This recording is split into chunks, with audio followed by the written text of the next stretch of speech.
je dirais 50 ans. Pourquoi? Parce que nos pères, nos aînés, depuis les années 60, ils nous ont juste emmené des partis politiques.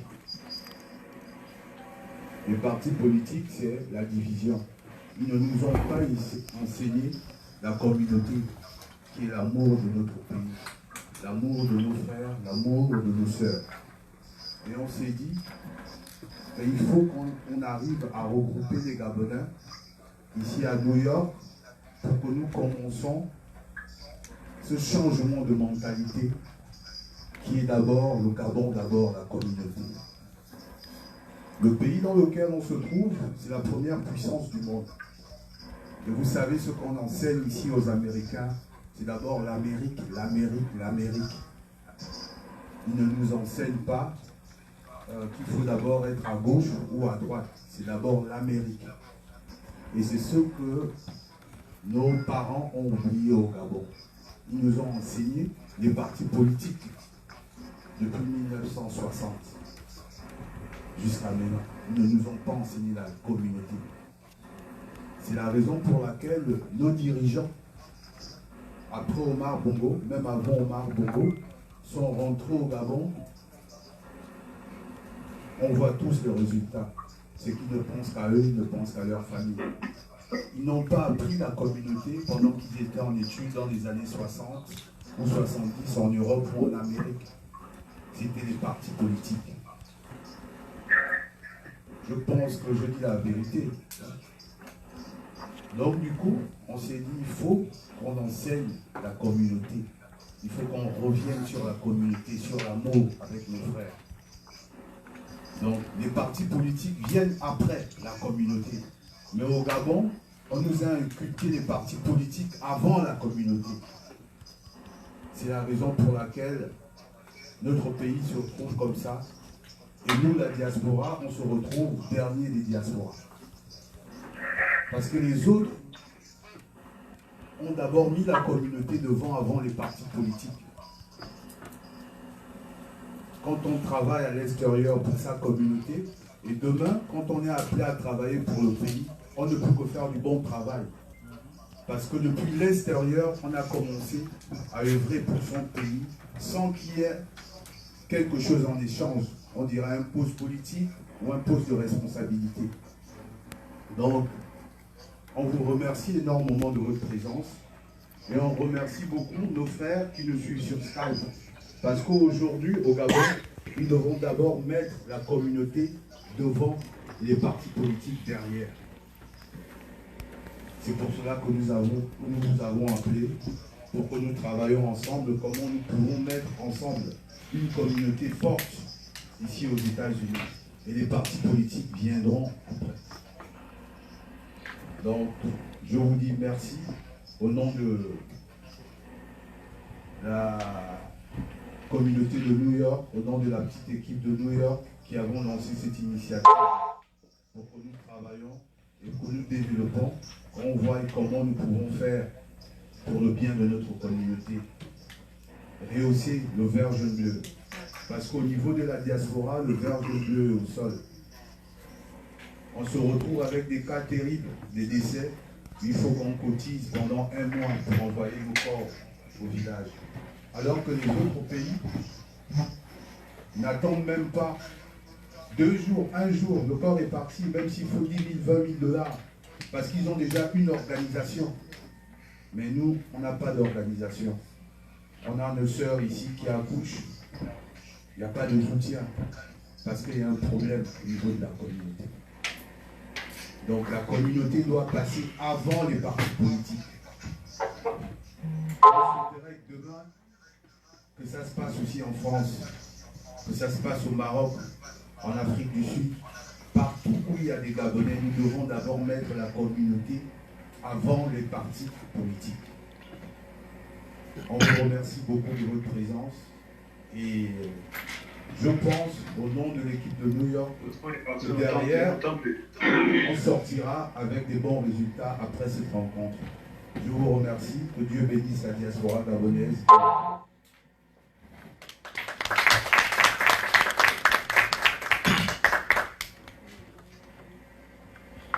Maintenant, après, je vais passer la parole à Jeannot. Radio, on n'entend rien. Il fallait faire le déplacement. Ok. Maintenant, on va passer. Attends un instant. Vous nous entendez? Oui, là, on t'entend. Voilà. Ok. Maintenant, on va passer la parole à Jeannot qui va nous faire une petite leçon de morale pour nous tirer un peu. Attends, c'est pas la partie. C'est le rapport moral, justement. Jeannot, on a besoin de vous. Bonsoir la famille. Déjà, je vais me déplacer, hein, vraiment, parce que... Attendez, il va se déplacer. Hein. Donc déjà,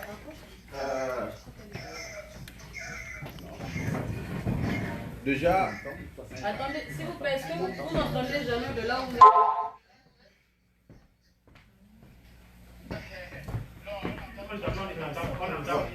Vous m'entendez?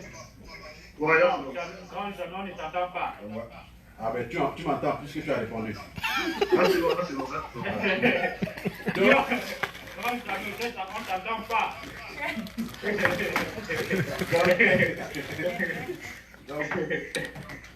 Donc, je vais... Ouais, là on t'entend. Ok, d'accord. Donc je peux continuer alors? Oui. Ok, donc je ne peux que, par ma voix, le groupe de New York vous remercie, n'est-ce pas, d'être là, déjà ce soir. Pourquoi? Parce que ça prouve que certains d'entre nous ont compris ce qu'on appelle la culture de la solidarité. On a un souci entre nous, c'est quoi? C'est que c'est comme si on ne s'aimait pas.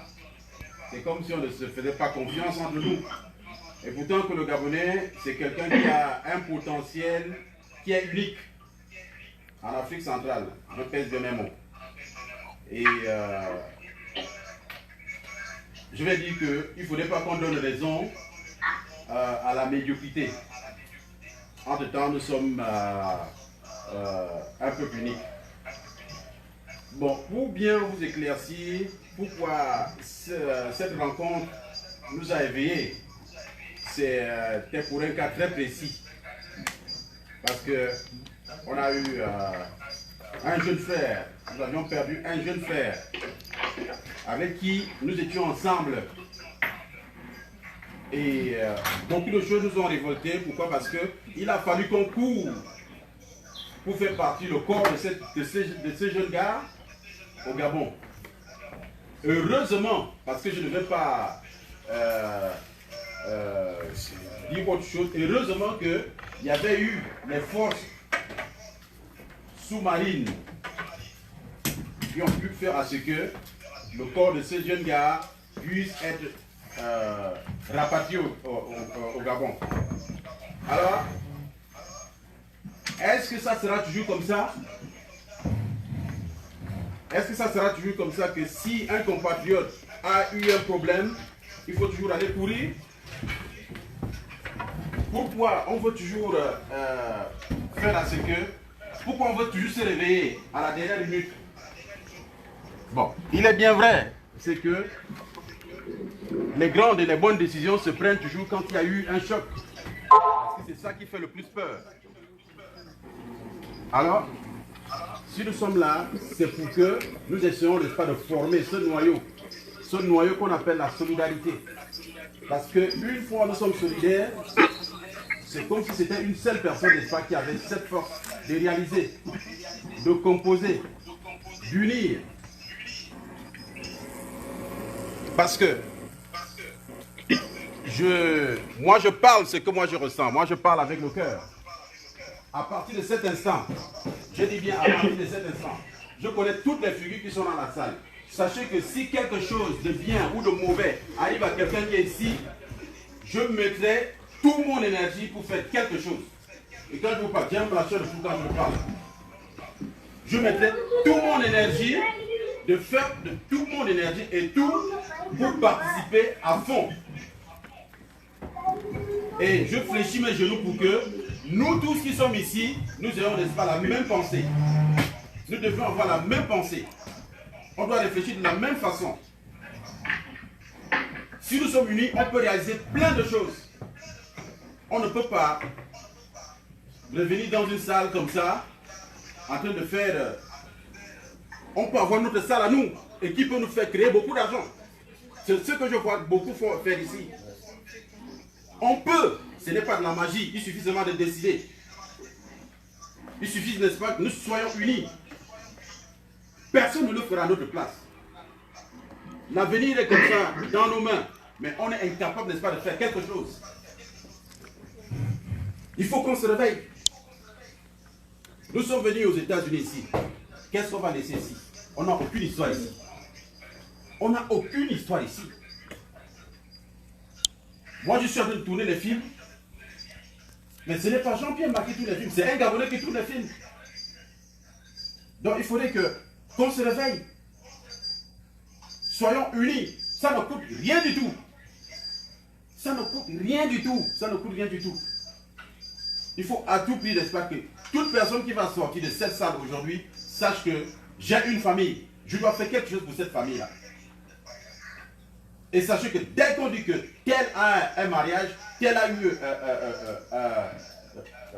l'accoucher, bon, parce qu'on ne veut pas trop se focaliser sur les choses négatives, nous tous on va être là. On doit être là. Il faut qu'on reconforte, n'est-ce pas, cette personne-là. Il faudrait que cette personne-là sente qu'elle est entourée. Vous voulez quoi? Que quelqu'un se tue devant vous pour que vous réalisez que c'est quelque chose de sérieux? Il faut qu'on se réveille. Il faut qu'on se réveille. C'est pour ça que nous sommes là aujourd'hui. On ne va pas supplier quelqu'un, mais c'est le devoir de tout un chacun entre nous ici. C'est le devoir de tout un chacun. Nous sommes fatigués. Nous sommes fatigués de faire à ce que, quand tu vas appeler quelqu'un, il va te dire, bah non, moi, les histoires de trucs de Gabonais, je ne suis pas là-dedans. Non. Les histoires de trucs de Gabonais, tu es qui alors? Tu es malien? Non. À ce moment, il faut dire les choses là où il faut. Donc, excusez-moi, en fait, c'est l'émotion qui me... C'est... Non, non. Quand tu dis malais, ce n'est pas en une mauvaise façon. C'est juste dire que tu es Gabonais. Ce n'est pas le malais qui viendra prendre la décision à ta place en tant que Gabonais. Donc, en gros, c'était un peu ça. En fait, pour qu'on se réveille, pour dire que le fait d'être uni, ce n'est pas quelque chose de mauvais, c'est quelque chose de bien. Ça apporte beaucoup plus la chance, ça apporte beaucoup plus de réussite. Tout le monde qui est dans cette salle est important dans ce pays. Chacun de nous a la possibilité, n'est-ce pas, d'aider quelqu'un dans n'importe quelle position. Ici, tout le monde dit ici. Donc, c'est un peu ça. Voilà pourquoi est-ce qu'on se retrouve là aujourd'hui. Il faut qu'on se réveille. Il faut vraiment qu'on se réveille. C'est très important pour nous. Je vous remercie.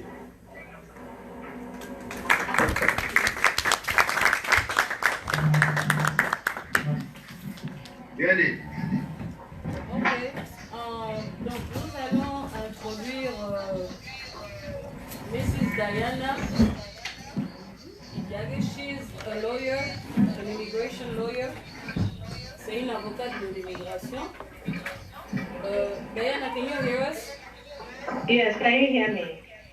Yes, I can hear you. Can you guys hear her? Yes. Yes. So I need you guys to say yes, so she can hear. Can you hear everybody? Yes, I can hear you. Yeah. Okay, so can you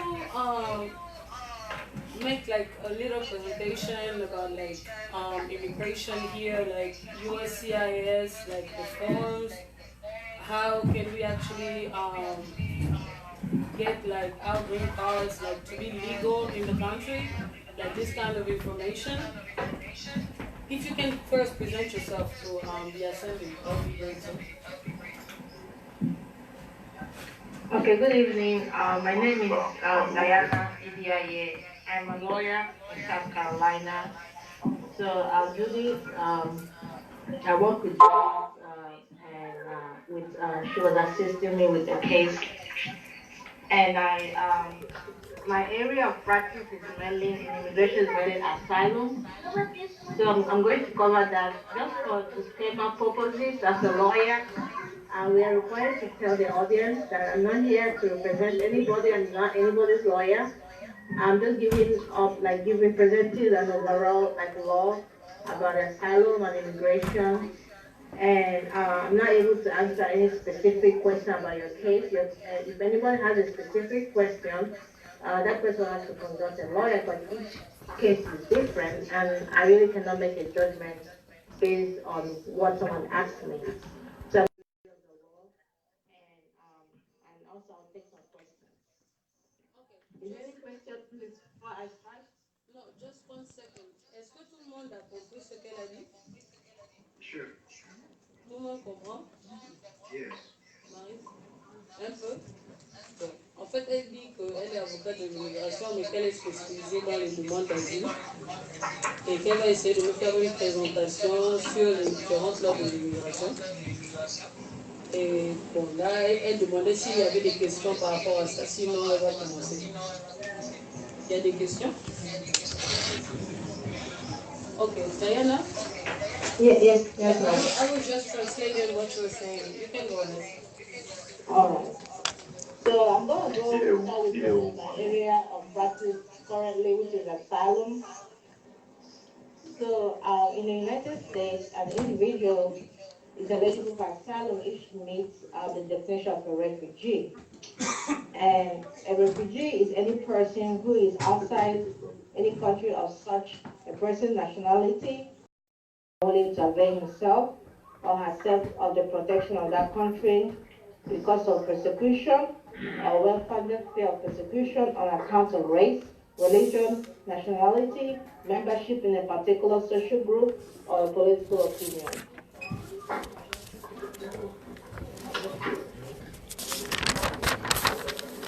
Are you translating and I can go in, or should I keep going? Yeah, keep going. Yes. Okay. Requires the petition for asylum in the United States. Element is still have a well-founded fear. The second element is persecution.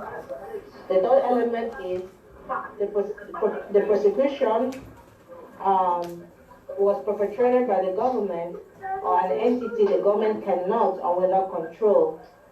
4 is based on account of race, religion, nationality, political opinion, or membership in a particular social group. Okay. So, how do we define persecution? Persecution could be present persecution or past persecution. So, if someone has faced a past persecution, there's a legal presumption of a future persecution. And also, another definition of persecution could be fear of future persecution. Yes. Hold on 1 second. Si vous n'êtes pas connecté, est-ce que vous pouvez vous mettre sur mute, s'il vous plaît? Si vous ne parlez pas, mettez-vous sur mute, s'il vous plaît.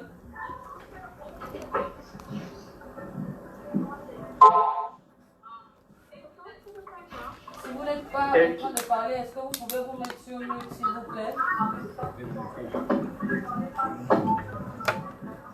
J'ai dit. Oui, est-ce que tu peux te mettre sur mute? Non, je vais me déconnecter sur Skype parce que je crois qu'il y a le problème qui est en direct. Ok, il n'y a pas de problème. Mettez-vous sur mute pour que la dame puisse continuer, s'il vous plaît.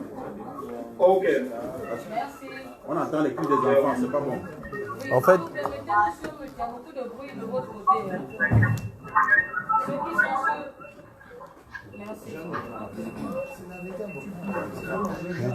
Dis-leur d'aller sur la page et seulement ils interviendront quand ils auront des questions. Là, comme ça, tu pourras te relaxer. Ils peuvent se câbler tout sur Facebook. Non, Dis-leur de se mettre sur Facebook et maintenant après ils peuvent intervenir sans poser de questions. Tu veux que je leur dise? Dis-leur de se brancher sur Facebook et ils suivent le live. Et maintenant quand ce sera la partie d'intervention, là on pourra maintenant utiliser Skype. Ok? Ok, si vous n'arrivez pas à bien entendre ce qu'on dit, vous pouvez aussi vous connecter sur Facebook. Pour un Gabon sur la fort. page de Danger pour un Gabon fort pour regarder le direct. Et lorsque ce sera la session questions-réponses, vous pouvez revenir sur Skype et intervenir. Okay, Diana? Yes, I'm here. I'm so sorry about that. You can go ahead. Okay, the last comment I was making was what is the definition of the well-founded fear? So the person that is making a petition of asylum has a burden to prove that burden of well-founded fear. So it can be established in two ways. One is past persecution, and the past persecution is equivalent to presumption of future persecution.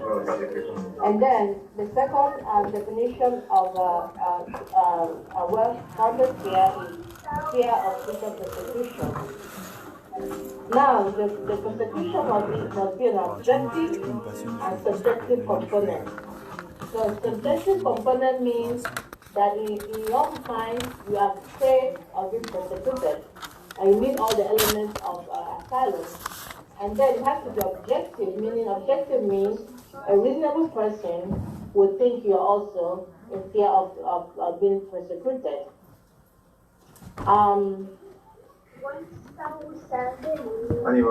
Also, examples of persecution could be imminent or credible threats, deprivation of certain fundamental rights, observing harm to a family member, physical, sexual, mental, or verbal abuse. Now, the third element is a government actor. It has to be a government actor or an entity the government cannot or will not control. So, of course, the government could be a police, a soldier, and that could be broad. It could be a county soldier, it could be a state soldier, it could be a council level of law enforcement, or it could be a gang or a group that a spouse or someone that the government cannot or will not control. And okay, what do we mean by race? The other grounds of asylum. Race, it could be an ethnic group, it could be a religious group like a Christian or a Muslim being persecuted. It could be a tribe that has been persecuted. It could be somebody from another country, another nationality. The other ground is political opinion.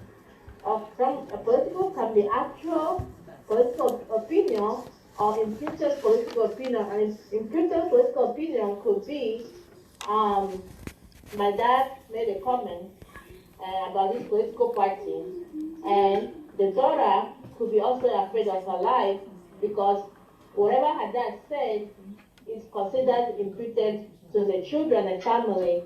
That is also constitutes political opinion. And you have to be a membership of a particular group. It could be women or any particular group that wants one being persecuted. The next thing is, how do we define a social group?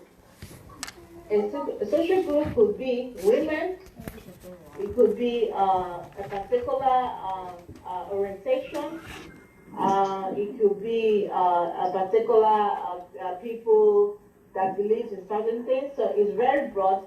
Each case is different. I'll give you an example.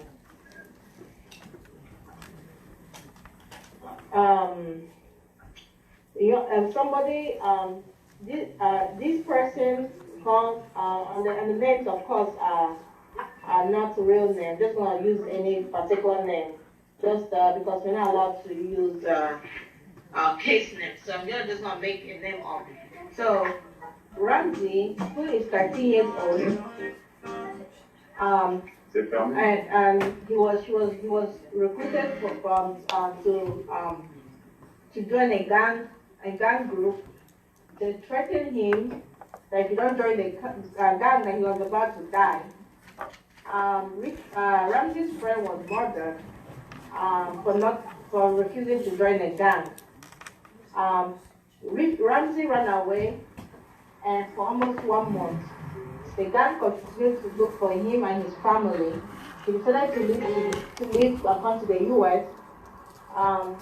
Can this person be eligible for asylum? Maybe yes, because let's go through the elements again. Because he believed had a well-founded fear of persecution because he's afraid of his life. The gang is murdering his friend and may murder him. And then the gang, according to the fact pattern I just stated, the government wasn't able to control the gang or protect him and his family. And it's based on the social group that being, from a particular area. So that person could file for asylum in the United States. Now, what is the what if someone came to the U.S. and let me just back up. So asylum, you have to file within 1 year of entering the United States. So, however, how about eligible to file for asylum based on meeting the elements? Yes, could be. So there's an exception of the 1 year rule. The exception means, first, there's a change of circumstances. Second, and that there's an extraordinary circumstance like a mental or physical illness or incapacity or lawful status. So these are the other exceptions if one has already passed the 1 year deadline. Also, apart from asylum, what are other ways so someone can get status in the United States? There's VAWA visa. VAWA is for women who have experienced domestic violence by a U.S. spouse. Okay. That person also is eligible for immigration petition in the United States based on VAWA being a victim of domestic violence. Other ways one can become lawful in the United States could be an immigration petition, meaning through a family, husband, wife, brother, sister, a child also. And also, so another means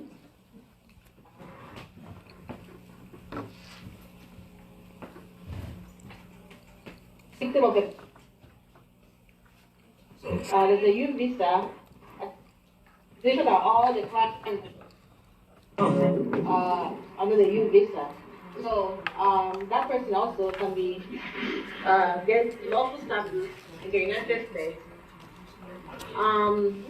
There's other ways, employment visa, meaning a student who went to had an F1 visa can also, have an employer in the United States apply for them to become a student. Problème technique.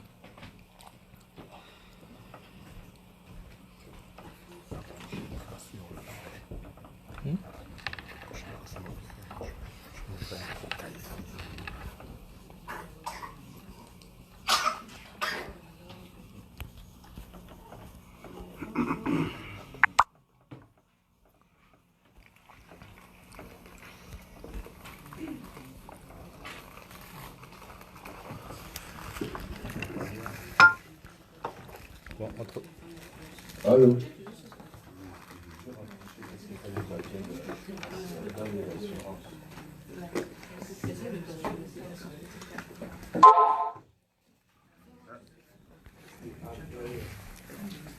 Bon, Allô. Donc, le temps que, parce qu'on a un petit problème technique, le temps qu'on trouve une solution pour le problème technique, ça va nous permettre nous-mêmes aussi, en attendant, parce que nous avons le docteur qui arrive, qui va nous parler un peu de tout ce qui concerne l'assurance. Je crois qu'elle est là dans peut-être maximum 30 minutes. Elle m'a texté, elle m'a dit qu'elle était en route. on va dire. Ouais, pour que je soulève le point là. Donc, justement, pour ça, vous avez remarqué que nous sommes en train de, tous les intervenants, la dame tout à l'heure, on est là, ils ne sont pas venus, on avance, si on n'est pas connecté, on est là. Ici, c'est là. Bon, bonsoir tout le monde. Bonsoir. Bon, qu'est-ce que moi je pourrais dire? Je vais dire déjà que je suis très ravi que l'on se retrouve ce soir ici. Lorsqu'on était en train de préparer cet événement, juste au niveau du flyer, il y a beaucoup de personnes qui disaient pourquoi les intervenants sont d'autres communautés. Et tout de suite, j'ai dit je m'occupais de cette partie. Alors pourquoi les intervenants sont d'autres communautés? Ça peut frustrer. Est-ce que cela voudrait dire que nous n'avons pas de l'expertise au niveau des États-Unis? Est-ce que nous n'avons pas des gens capables? Peut-être, peut-être pas. Mais je vais essayer de répondre. C'est pour ça que nous sommes ici. Nous ne savons pas qui fait quoi. Qui est à New York, qui est où et qui est dans quel genre d'activité. Vous voyez? C'est pour ça que c'est important que nous puissions nous retrouver et mettre cette plateforme. Parce que vous savez, les autres communautés, par exemple la communauté nigériane, ils ont des milliers d'avocats d'immigration. Des milliers. Nous, Gabonais, peut-être il y en a. Peut-être on a un Gabonais avocat d'immigration, mais on ne sait pas où il se trouve. S'il y a un Gabonais qui est avocat d'immigration, s'il te plaît mon frère, s'il te plaît ma soeur, contacte-nous. Parce que ta communauté a besoin de toi. C'est un problème sérieux. Parce que nous avons des Gabonais qui se font... Il y a un cas d'un Gabonais en ce moment, je ne sais pas si c'est à Houston, qui doit se faire rapatrier. Mais si on avait un avocat d'immigration gabonais, ça devait quand même avoir. Donc vous voyez, tout à l'heure, il y aura une dame qui va venir aussi, encore un monsieur ou une dame, qui viendra parler maintenant de l'immobilier. C'est important que l'on soit ici, que l'on travaille, que l'on soit payé 2 fois par semaine, non, 2 fois par mois. Et qu'on a des projets d'acheter aussi des maisons ici, comme les autres communautés. Mais il faut aller acheter des maisons par des agents d'une autre communauté. Je pense que ça, c'est un problème. Je pense qu'il est temps qu'on puisse varier nos centres d'intérêt. Je pense aussi qu'il est temps que si un Gabonais est dans un centre d'activité particulier, comme par exemple le droit, l'immobilier, la vente de voitures, la médecine, assurance vie, qu'il se prononce, s'il te plaît. Je vais appeler Jésus pour dire que, s'il te plaît, lève-toi et marche. Lève-toi et marche et viens vers la communauté et dis, je suis là. Arrêtons de vivre secrètement. On peut se servir, c'est-à-dire on est avocat pour soi-même, on a fait des études, mais on peut aussi faire bénéficier sa communauté, comme les Nigérians, comme les Camerounais, comme les Sénégalais. Vous savez combien de Sénégalais achètent des maisons ici? Ils achètent chez les Sénégalais. Les Nigérians achètent avec les agents nigérians. Donc je ne voudrais pas que les gens qui nous regardent par le monde se disent que les Gabonais sont des bras cassés aux États-Unis.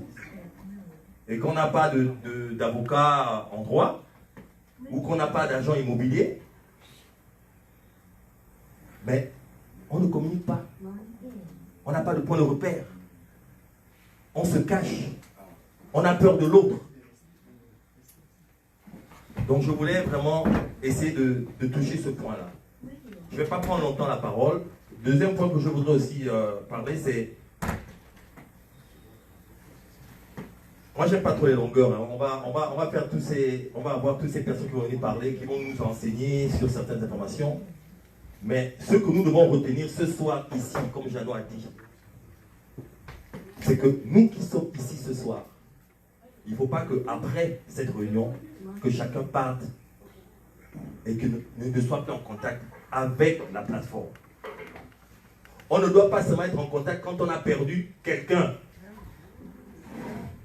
Nous ne devons pas seulement être en contact ou faire les litchis ou les quoi pour financer le retour au bercail de quelqu'un qu'on ne connaît même pas. Parce que c'est ça aussi. Il y a des personnes qui vont dire, moi je ne le connaissais pas, pourquoi je vais donner de l'argent? Je ne le connaissais pas. Et pour certains aussi, quand un Gabonais t'aide, mon frère, ma soeur, remercie le Seigneur, montre de la gratitude, parce que c'est ce qui fait aussi qu'entre nous, les gens après se renferment. Parce que c'est pour ça que nous sommes ici ce soir. C'est de parler de tout ça. La mentalité. Nous devons changer nos mentalités. Les gens étaient un peu choqués quand j'ai dit que nous ne parlons pas de politique. Aujourd'hui, certains disent peut-être, ah donc, tu as oublié les morts. Non, on n'a pas oublié les morts. Mais ces morts-là connaissaient certains d'entre nous ici aux États-Unis. Ces morts-là voulaient aussi peut-être voyager un jour. Mais lorsqu'on voyage, lorsqu'on va à la diaspora, c'est pour amener un certain bagage et transformer son pays de manière directe ou indirecte. Donc soit en rentrant ou en étant ici. Nous n'avons même pas de tontine. Nous n'avons même pas de tontine. Pourtant, les États-Unis est l'un des seuls pays au monde où les gens sont payés 2 fois par mois. 4 fois même. 4 fois même. Every 2 weeks. Every week. Il y a certains boulots où vous êtes payés chaque semaine. Donc ça veut dire que c'est une pompe économique ici.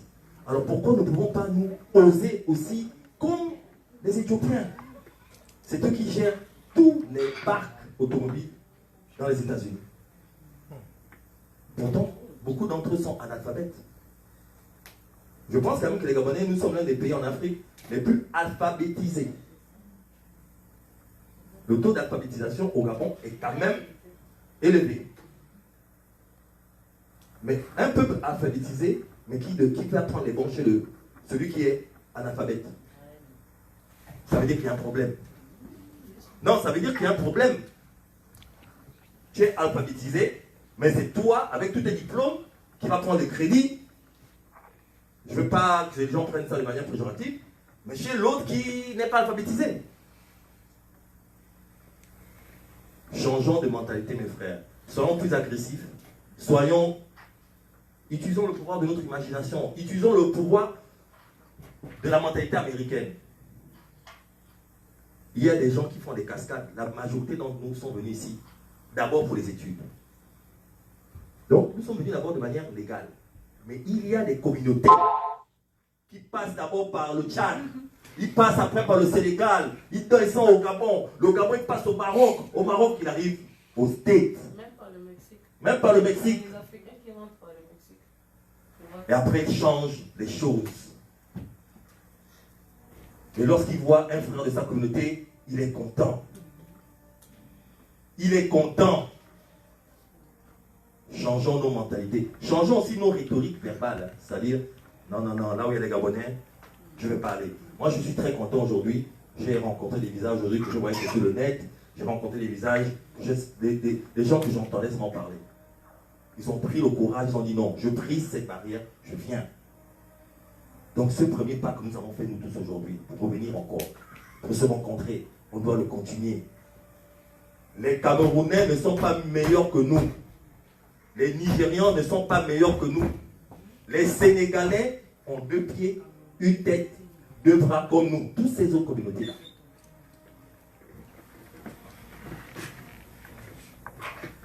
Je ne vais pas, nous n'allons pas être des fatalistes et dire oh ça ne changera pas. Il faut que ça change mes frères. Et ça changera. Parce que nous sommes aujourd'hui plus d'une vingtaine. Nous sommes une trentaine déjà là. Donc ça changera. Ok? Donc je vais laisser la place à la dame des assurances, vous voyez. Pardon les Gabonais, ne vous fâchez pas. L'avocate? Ok, d'accord, c'est bon. Elle est là. Donc excusez-nous si ce sont des gens d'autres communautés qui viennent parler de certains départements assez techniques. C'est parce que simplement, nous ne savons pas qui fait quoi, qui est dans quel genre d'activité pour pouvoir aider la communauté et nous éclairer. Ok? Donc nous allons laisser la parole à notre invité. Et le téléphone. Donc, c'est bon? Oui, je vais connecter. Ok, vas-y, d'accord. Allez, à tout à l'heure. Diana, are you here? Can you hear us?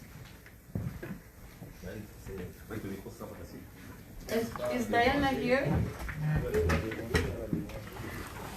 Merci. Ok, apparemment elle n'est pas là. Non, c'est connecté. Est-ce que ceux qui sont sur Skype nous entendent? Vous nous entendez?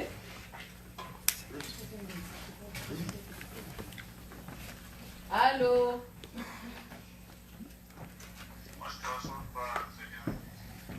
Bon, c'est qu'elle a donc d'accord. Oui, vous nous entendez? Vous nous entendez?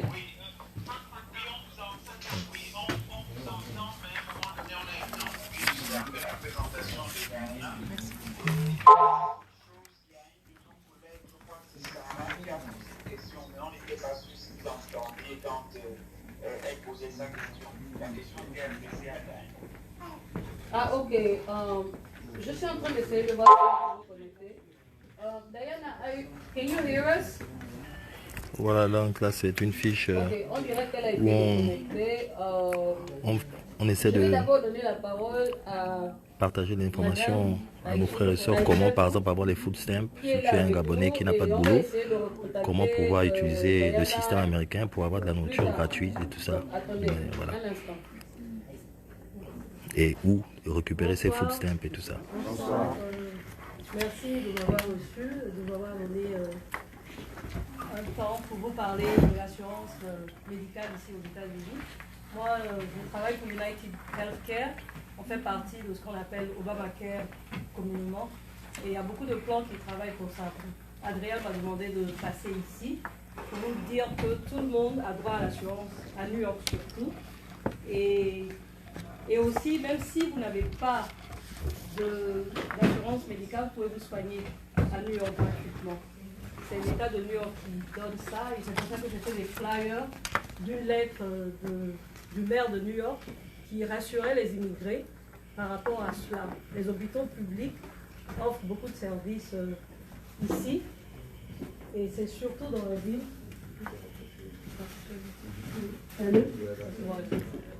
Donc, c'est juste pour vous dire que tout le monde a droit à l'assurance à New York. Voilà. Que vous ayez les papiers ou pas, que vous ayez l'assurance ou pas, il y a toujours un moyen de pouvoir se soigner gratuitement ici. Donc, en général, il y a ce qu'on appelle Emergency Medicaid. C'est le Medicaid qu'on donne aux visiteurs. En cas, si quelqu'un est malade, il va à l'hôpital et qu'il a besoin de se soigner, on offre ça à ses patients. Et ça, c'est comme quand vous avez quelqu'un qui vient chez vous. S'il est malade, vous allez le soigner. Et c'est la même chose avec Emergency Medicaid.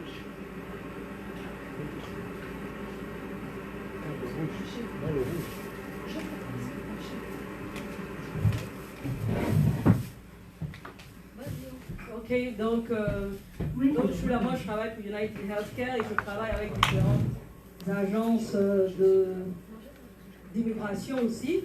Il y a une avec laquelle je travaille. Ils ont beaucoup de services d'immigration pour surtout les réfugiés et puis ceux qui ont fait l'asylum aussi. Donc l'asylum en général, c'est quand vous venez dans le pays et vous demandez les papiers d'asile politique. Et quand vous êtes accepté, cette agence-là vous amène vers différents programmes qui peuvent vous aider, comme le Medicaid, Food Stamp, où habiter, et on prête même de l'argent pour vous aider. Donc cette agence s'appelle IRC, vous allez voir l'adresse sur le flyer de Foustin. Et c'est là-bas que je travaille chaque mercredi pour donner Medicaid aux différents réfugiés qui ont. Et aussi, si vous voulez donc l'assurance médicale, si vous voulez l'assurance médicale, comment être qualifié pour ça? Si vous avez un case à migration qui est pending, c'est-à-dire vous commencez un case à migration, on vous donne déjà une lettre pour vous dire d'aller faire les fingerprints. Avec ça, et puis votre identité, c'est-à-dire un passeport ou bien votre nom, date de naissance, sans même la sociale ou l'ID, vous avez droit à Medicaid avec l'assurance. Et c'est ce qu'on appelle Essential Plan. Ils ont sorti ça depuis Obamacare. Alors, avec ça, moi, je peux vous aider à vous enrôler et vous avez droit à vous soigner dans tous les hôpitaux qui acceptent United Healthcare et c'est complètement gratuit. Ils commencent à voir votre income quand vous travaillez. Et quand vous travaillez là, ils tiennent compte de l'income. En général, quand vous n'avez pas d'income, ou bien les enfants aussi qui n'ont pas de papier de 0 à 19 ans, peuvent être enrôlés dans le Medicaid, dans l'assurance gratuite en fait. Ils appellent ça Child Health Plus. Et à part nous, on enrôle de 0 à 64 ans.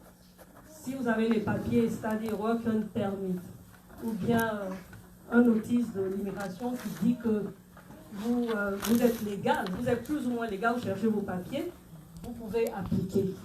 Bon, c'est pas tout le monde qui sait ça. Certains agents le savent, certains agents ne le savent pas. Mais dès que vous avez un alien number avec votre identité, une adresse de New York, vous pouvez avoir l'assurance médicale gratuitement ici. Il faut seulement donner les preuves et puis vous serez qualifié. Donc il y a beaucoup d'avantages dans ce pays. Et c'est juste qu'il faut savoir où aller. Et aussi, comme je dis toujours à mes clients, Google va être notre meilleur ami ici. Il ne nous connaît pas. Dès qu'on met les informations, ça nous guide beaucoup, quoi. Donc, en général, je pense que j'ai couvert un peu ce que je voulais vous dire aussi. Il y a des questions? Si vous avez des questions. Oui. Est-ce que vous pouvez reparler un peu des avantages que quelqu'un peut avoir simplement, enfin même sans avoir tous les papiers en fait, c'est-à-dire même s'il n'a pas tous les papiers. Si vous n'avez pas les papiers, voilà. Dans tous les hôpitaux comme Harlem Hospital, Lincoln, Bellevue Hospital, ils ont des programmes qu'on appelle Fees Care. Fees Care. Voilà, il faut aller là-bas. En général, le meilleur moyen d'y aller, il faut toujours aller par les urgences. C'est vrai, on va vous envoyer de grosses factures, mais ça ne va pas vous envoyer parce qu'il y a toujours ce Fees Care là qui est là. Et ils vont vous enregistrer, et puis bon, si la facture coûte $2 000 ou 20 000, ils vont un moyen de vous diminuer ça et de vous demander de payer un tout petit peu quelque chose, parce que ça dépend de votre income. Mais on ne vous refusera jamais d'aller vous faire soigner quelque part si vous n'avez pas les papiers.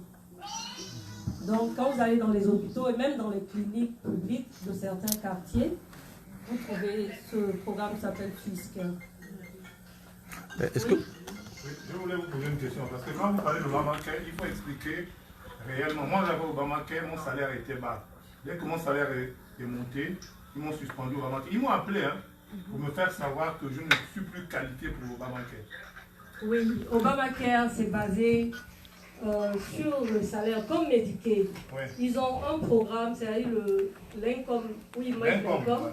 Donc, pour être qualifié pour 0, c'est à peu près, il ne faut pas dépasser $315 avant taxe. Avant taxe, son gros paycheck ne doit pas dépasser. Mais encore, je vais vous dire, entre nous, si vous êtes self-employed dans ce pays, en général, vous les self-employed, je suis qualifiez. Mais ceux qui ont les paychecks, ils ne font pas de cadeaux pour eux. Parce qu'ils n'ont pas besoin, ça déclenche automatiquement. Moi, j'étais à mon travail, ils m'ont appelé, me dit, écoutez, vous n'êtes plus qualifié. Moi, j'étais même confus, je dis, mais enfin, comment ils savent que mon salaire a augmenté? Non, c'est pas sûr. Oui, le système avec moi, c'est ce que je vous dis. J'avais Obamacare, j'ai fait 1 an, et puis du coup, je suis en train de travailler, mon téléphone sonne, je suis au travail, et puis je décroche, c'est une dame qui est au bout du fil, elle me dit, mais vous, c'est vous, tel? J'ai dit, oui, oui, elle me dit, bah, vous savez que vous n'êtes plus qualifié pour Obamacare. Je dis, ah ouais, pourquoi? Ils disent, mais votre salaire a augmenté. Je leur demandais, bon, enfin, comment vous savez? Votre système a déclenché ici. Bon. Parce que c'est monté.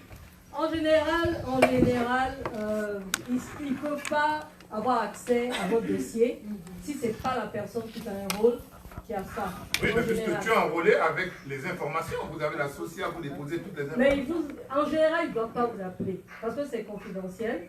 Donc si par exemple j'ai votre case dans mon ordinateur, personne d'autre ne peut la voir à moins que vous le transférez à une autre personne. Non, parce que justement, la différence, c'est que les compagnies, il y a des compagnies qui payent sur le direct déposit, donc vous avez des informations qui partent entre la banque. Et là, vous avez... Moi, je prends par exemple ce que vous dites. Je prends par exemple ce que vous dites. Ça s'appelle Tor. Voilà. Le nom du système qui dépend ça s'appelle Tor. T-A-R-K. Alors, ça fait que quand vous avez un salaire qui a plus de 215 à 250 dollars la semaine, alors le système déclenche automatiquement. Le système déclenche automatiquement. Alors, je m'appelle Guy Roger. Je travaille avec HRA. Ce que je fais, je teste des applications. Des applications de Medicaid, des applications de Medicaid, des applications de Food Stamp, des applications de... comment ça s'appelle? Cash Assistance. Voilà, Cash Assistance. Yeah. Cash Assistance. Alors, quand on traite ça, par exemple, quand on mimique les scénarios, on a des choses comme ça. On nous donne déjà, ok, si quelqu'un gagne 215 ou 200 ou 300, le système, il y a un système qui s'appelle 3, ok, ça déclenche directement. Tu n'as pas besoin de faire quelque chose, l'employeur saura ça et le métier saura si on doit vous retirer ou pas. C'est tout ce que je veux dire. So, vous avez compris, lui, il a HRA, et effectivement, en fait, HRA et Obamacare, on travaille plus ou moins ensemble. Bien sûr. Mais je veux dire, moi, selon mon expérience, tous les self-employed que j'ai, même s'ils font 100 000 $. Non, les self-employed, ils trichent sur la déclaration. Même quand ils font leur taxe. Oui, mais ils trichent sur la déclaration d'impôt, il faut le dire. Il ne faut pas, quand vous parlez d'un self-employed, ils trichent sur la déclaration d'impôt. Nous, on travaille pour des compagnies qui déclarent l'impôt fixe. Je vais vous prendre un cas simple. On est à New York. Les Italiens, les Juifs, ils font comment? Si vous êtes payé à 1 000 $, ils vont vous donner 500 $ cash et les autres 500 $, ils déclarent sur un chèque. C'est pour que vous ayez la balance sur ce qu'ils disent. Et il y a même des Italiens qui font que ils vous payent 1 200 $, ils vous déclarent 300 $. Parce que n'importe comment vous êtes qualifié pour les bénéfices. Ils vous donnent les 700 $ cash. Et le reste, ils vous donnent ça sur un chèque. Moi, je suis aux États-Unis depuis, je travaille avec tous ces gars-là. Les Italiens, les Juifs, c'est comme ça qu'ils font leur business. Quand ils veulent aider, vous voyez, ils ont des maisons qui coûtent 400 $, 500 $, c'est parce que le paycheck est lourd. Mais vous ne pouvez pas imaginer que regarde la Mercedes garée. Mais il y a les 500 $ qui sont payés. Oui, c'est ça. Soyons sérieux. Donc quand vous expliquez toute la procédure.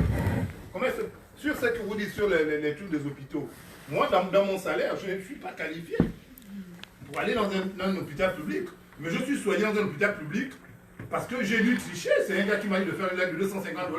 Je suis allé déposer, j'ai la carte ici. Okay, on m'a soigné dans le même truc. On parle de la même chose. Voilà, la même chose. Donc il faut expliquer aux gens qu'on triche. Non, mais elle ne peut pas le faire. Elle ne peut pas le dire. Moi, je dis, oui, c'est entre nous. Et non, elle ne peut pas le faire. Mais les Espagnols qui sont dans sa position le font ici. Le disent à leurs frères, écoutez, faites comme ça, faites comme ça. Elle le dit parce qu'on est dans une salle où c'est enregistré, ce qui est tout à fait normal, il ne faut pas le dire. Totalement. Mais quand vous allez dans les autres, moi je l'ai eu à cause de mes frères espagnols, mon salaire ne me permet pas d'aller me soigner dans ce business-là. Non. Ça revient à ce que je disais tout à l'heure. Si on avait des gens qui étaient dans des domaines spécifiques, ces gens-là, comme ils sont de notre communauté, devait justement nous dire, tu peux faire comme ça, tu peux faire comme ça. Non, c'est même pas dans notre communauté, c'est juste que nous-mêmes, on n'arrive pas à aller vers... Mais c'est ça que je dis, c'est ça que je dis. Tu peux être avec les Espagnols et tout ça. Écoutez, s'il vous plaît, Trump, on prend l'exemple de Trump, ok? Il n'a pas payé l'État pendant 10 ans, et il est là, non? Oui, si moi, vous venez me voir par rapport à ce que je sais faire et peux faire, Je le ferai et ça n'incrimine pas qui que ce soit. C'est le système, on est tous dans le système. Système, c'est ça. Et nous tous, on sait qu'il y a un système. Voilà. Mais je ne vais pas m'asseoir ouvertement dire, Voilà. mon frère va faire ça, va faire ça. Voilà. Devant toute une... Chacun a un cas et par rapport à ça, je suis là pour aider ma communauté. On est tous africains et tout ce que je sais et je pourrais faire pour mon frère africain ou ma soeur africaine, je le ferai tant que ça ne m'incrimine pas. Bah, c'est... Mon boulot est important et je sais que si quelqu'un est malade, je vais l'aider. Ok, un instant. Grâce à une question, juste pour souligner pour ceux qui ne le savent pas, M. Guy Roger est gabonais. Il est gabonais. On savait. Donc, il est dans le système. Pour ceux qui ne savent pas, Le nom composé Guy Roger, là, c'est gabonais. Il a gabonais. Oh non, non. Ah, si, si, si. Surtout qu'on ne parle pas de ça, parce que je ne suis pas appelé à parler de ça. Voilà. Voilà, il y a des choses à parler. Voilà, il y a des choses. Voilà. Grâce à une question. C'est une petite ou une grosse question. La maman du bébé a une petite question. Voilà. Ma question, c'est justement par rapport à cette affaire de PA case, là, pas PA case, Public Assistance Case. Lorsque vous avez déjà des enfants qui ont un case et que vous allez appliquer séparément, votre cas est rejeté. Donc je cherche à comprendre pourquoi. Parce que justement, j'ai demandé. Vous arrêtez la caméra. Parce que je ne suis pas appelé à faire cela. Voilà, donc justement pour cette affaire d'assistance médicale, je suis qualifiée pour ça. Pourquoi vous êtes qualifiée? Par rapport à ce qu'elle disait, j'ai un case qui est pending. Le case est basé sur votre enfant, c'est votre enfant? Non, en fait, sur ce qui est côté immigration, je suis considérée comme alien. Donc ça veut dire qu'en tant qu'alien, je peux appliquer pour les bénéfices. Okay. Mais lorsque j'applique pour là, c'est le cas d'immigration, je peux pas... Non, lorsque j'applique pour pour benefits, pour les... Public comment ça assistance. s'appelle medical assistance. Enfin, mon cas a été rejeté parce que j'ai déjà les enfants sous le cas. Donc, apparemment, ils veulent que j'applique sous le case des enfants. Voilà. Donc, si je venais vous voir, par exemple, vous séparément, comment est-ce que ça se passe, vu que j'ai déjà une case avec les enfants? Moi, je ne travaille pas avec le HRI, je travaille derrière le HRI. Ça veut dire que tous les programmes, Welfare Management System, PASS, IDNYC, le programme que tu utilises, Medicaid, c'est ce qu'on voit derrière. Ok, je ne peux que te donner sur les... Je ne peux que te donner des idées sur ce qu'on nous donne de mimiquer. Comment je ne sais pas si c'est ça veut dire. Le micro. D'interpréter, quoi. On interprète des caisses.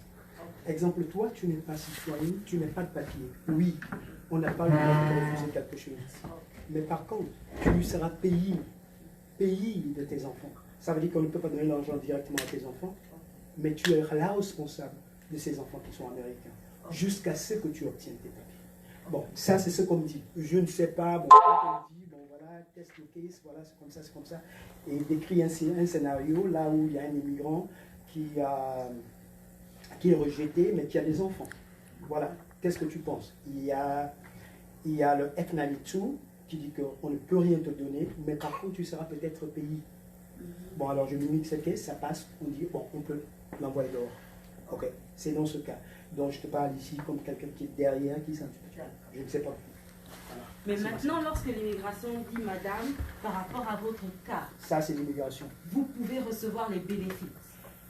L'immigration vous envoie, ils appellent ça prima facie. Okay. L'immigration vous envoie un prima facie et dit, ok, vous êtes dans une situation dans laquelle on vous permet d'utiliser ce document pour recevoir les bénéfices. Et que vous alliez quand même demander, ok, vous avez déjà un case avec vos enfants. Je ne comprends pas parce que moi, je demande pour moi, pas pour les enfants. Mais vous avez quelqu'un qui s'occupe de cela. Quand vous allez, à chaque fois que vous allez au HRA, il y a quelqu'un, vous avez un caseworker. Donc le caseworker s'occupe de tous vos problèmes, de vos enfants, de vos papiers, des trucs comme ça. C'est lui qui va vous envoyer d'aller voir un avocat d'immigration. Ok? Mais maintenant, par contre, tous les entretiens que vous avez avec l'avocat d'immigration, tu dois mêler tous ces papiers et remettre ça à ton caseworker. Et c'est ce caseworker qui doit regarder et dire que voilà, on ne t'a pas donné ça, on ne t'a pas donné ça, mais on donne cela à tes enfants. Mais à partir du moment que tu as reçu tous tes papiers, maintenant, ça c'est ce qu'on va te donner. La plupart du temps, si tu es seul, si tu es seul ou si tu es marié, c'est différent. Si tu es marié, les cas deviennent un peu plus complexes. Comme le cas qu'il a parlé tout à l'heure, des gens qui gagnent plus, mais qui reçoivent de l'argent du gouvernement. Okay?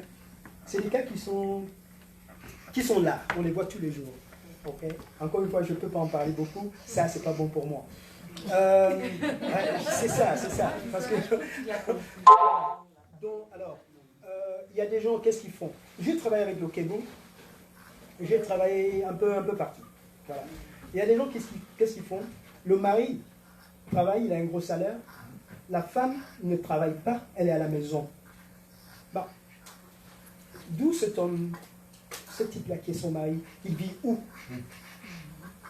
Il vit avec sa femme, c'est un Espagnol. Mais sa femme n'a pas besoin de le déclarer dehors, et dire que voilà, tu peux le poursuivre, il faut charge pour lui. Mais le cash est là. Et c'est comme ça que ça se passe.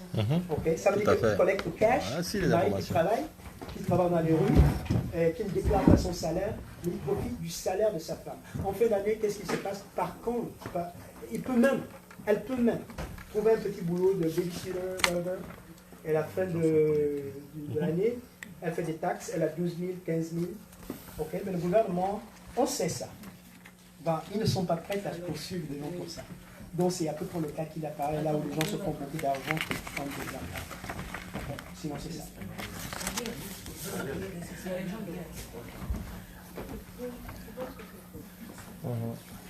Bon, je pense que il a répondu à votre question, n'est-ce pas? Non.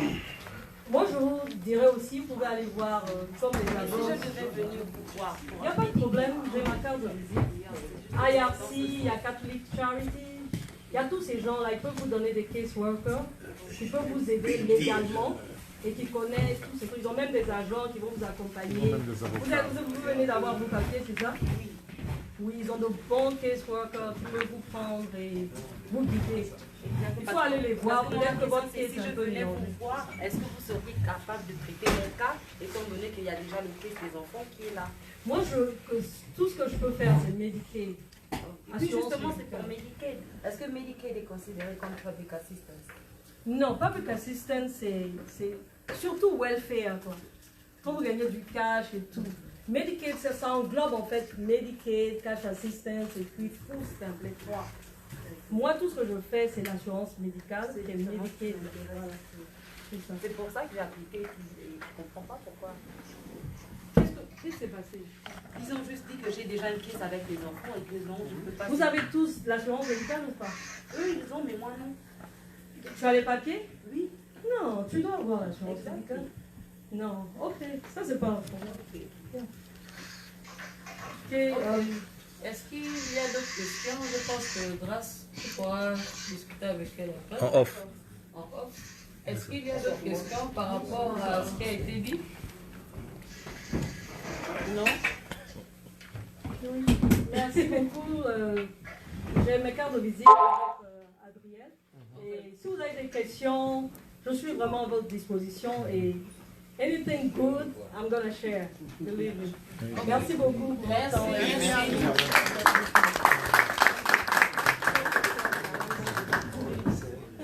Okay, I would like to call Diana. I don't know if Diana is still here. Thank you. Okay. Je vais essayer de faire ça comme ça. Diana, can you hear us?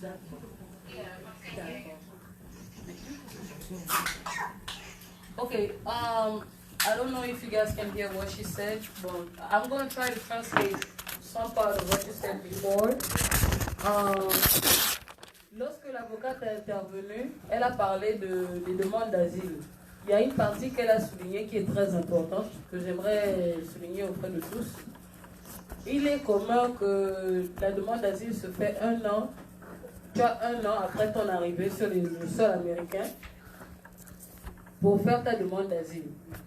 Mais ce que beaucoup ne savent pas, c'est qu'après la période de 1 an, tu peux toujours envoyer ta demande d'asile. Il faut juste que tu démontres qu'il y a eu des changements de conditions dans ton pays ou par rapport à ce qui t'est arrivé, que ce soit des persécutions. Et elle a aussi parlé de domestic violence. Donc les femmes qui sont battues, il y a des hommes qui sont battus aussi.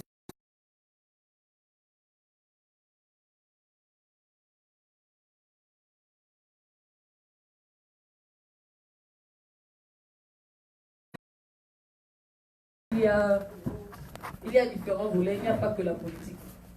Le fait aussi que vous travaillez pendant plusieurs mois, quand vous étiez au Gabon par exemple, et que vous n'avez pas perçu votre salaire est une violation des droits de l'homme. Même si c'est arrivé pendant 1 mois, 2 mois. Le fait qu'on vous empêche des violations des droits de l'homme. Il y a cela qu'elle est en train de souligner. Prochain point qui était moyen, qui existe au sein de l'immigration pour que les gens puissent régulariser leur situation. Je vais essayer de donner la parole, je ne sais pas si on pourra l'entendre par contre. Si ceux qui sont sur Skype ne nous entendent pas, suivez-nous en direct sur le live pour un Gabon fort. La page c'est pour un Gabon fort. Nous avons des petits problèmes de logistique de notre côté. Donc si vous n'arrivez pas à nous entendre, s'il vous plaît, suivez-nous sur la page Facebook pour un Gabon fort. Diana, can you hear us? Okay, Radim, don't back your own straight.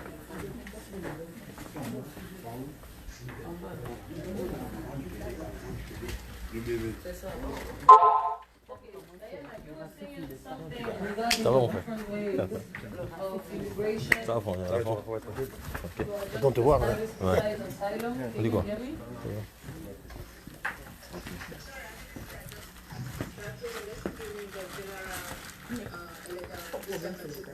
Okay. You can go ahead. Oh, I think I don't know where I was disconnected, but I guess like the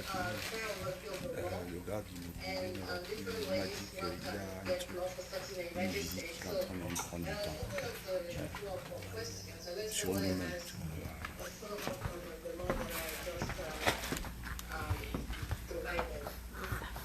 Ok, est-ce qu'il y a des questions? Yes, c'est l'avocat de l'immigration. C'est l'avocat de l'immigration. S'il y a des questions, si quelqu'un a une idée. Est-ce qu'elle va m'entendre? Elle va répéter. Non, elle peut. Vas-y, on parle fort. Can you tell us about the ban? So, for example, recently we heard that people who have expired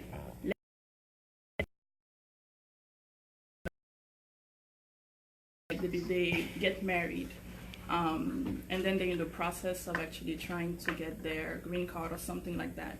We heard that there is a ban now, that they will be banned from the US. So let's say if they were to actually try to get their green card. Oh, I think you're talking about the AOS and the F1 visa and them being expired. Yes, yes, yes. She couldn't hear you. Or try to scream a little. Or can I go closer?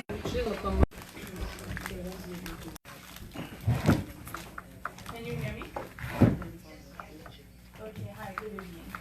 So my question was about the F1 visa, and recently, apparently with the Trump administration, there was something about a ban. So let's say if a person had a student visa, and then that visa was expired, then apparently they can no longer actually be in the US.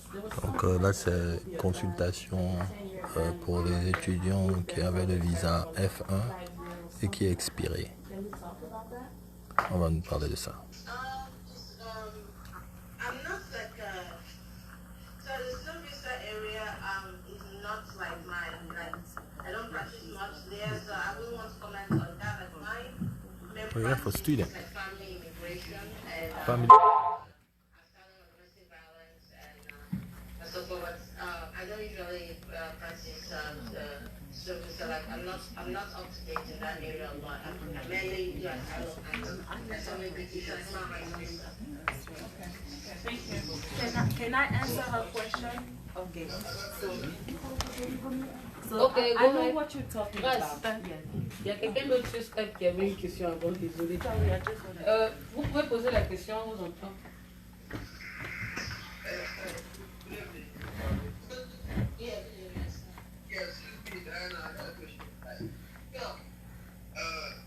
For example, if I got a friend and then she's not with somebody like American, but her husband just always beats her, so she doesn't know what to do. Just before the police, that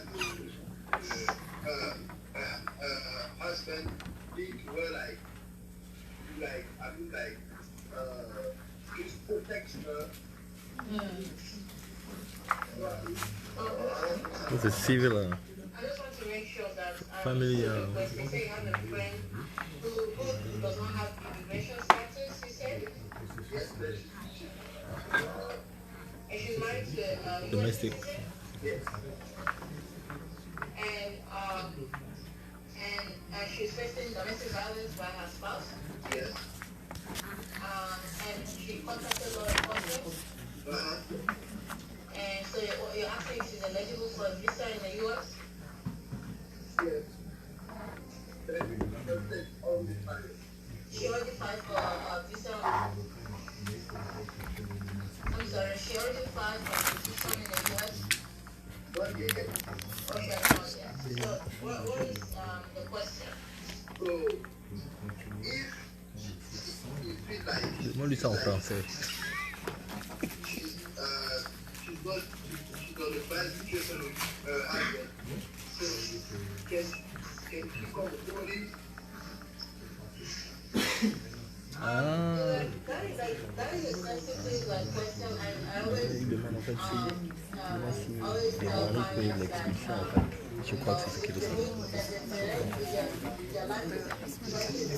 They always reach out to law enforcement. I think that's the first place to start. You know, I cannot tell how exactly where she should. That's a determination, but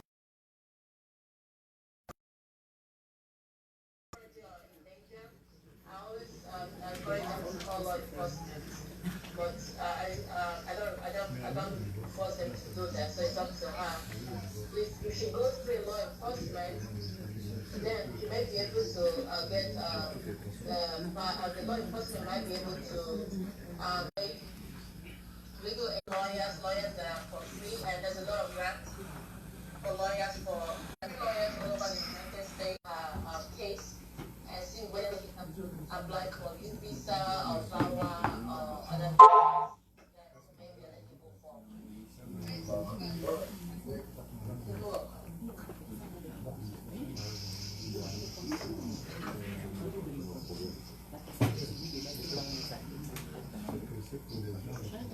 That person who's going through domestic violence, he can actually. Oh, ok. Ok, est-ce qu'il y a d'autres questions? Une dernière question. Can we take one more question for Diana? One last one. Okay, Diana, somebody here that would like to contact you. Yeah, after the conference call. Okay, so. Yeah, just let me know. Yeah,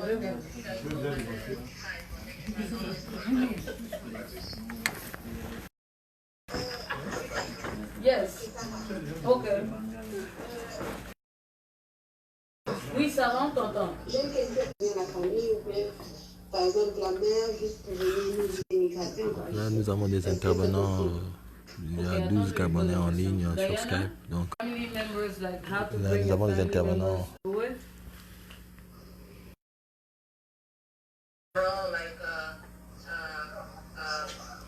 Explanation, different for child, for mom, for dad, for depending on who is the Problème des réseaux.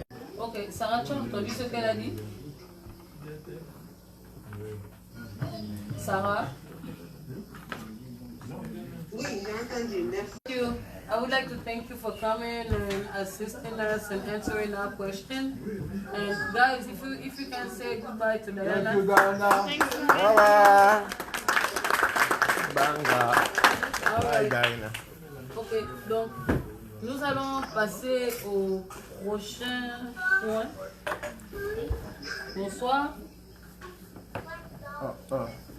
Bonsoir. Bonsoir. Oui, donc nous allons passer, nous allons donner la parole. S'il vous plaît, si vous ne parlez pas, mettez-vous sur mute. S'il vous plaît, mettez-vous sur mute. Oh. Ils n'ont qu'à suivre, ils n'ont qu'à se mettre sur Facebook. C'est du travail inutile, ça. Max? Yeah, let's go on Facebook. Max? Narcisse. Je voulais peut-être ajouter quelques petits éclaircissements concernant le droit. Attendez un instant, je vous donne le micro. Moi j'aurais aimé qu'à la fin de la session, nous passions une session une session de présentation et même parler un peu plus, comment on dit, deep.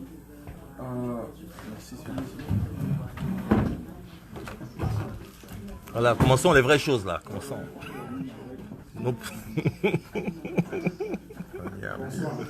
Bonsoir. Mon nom est Narcisse Nguema.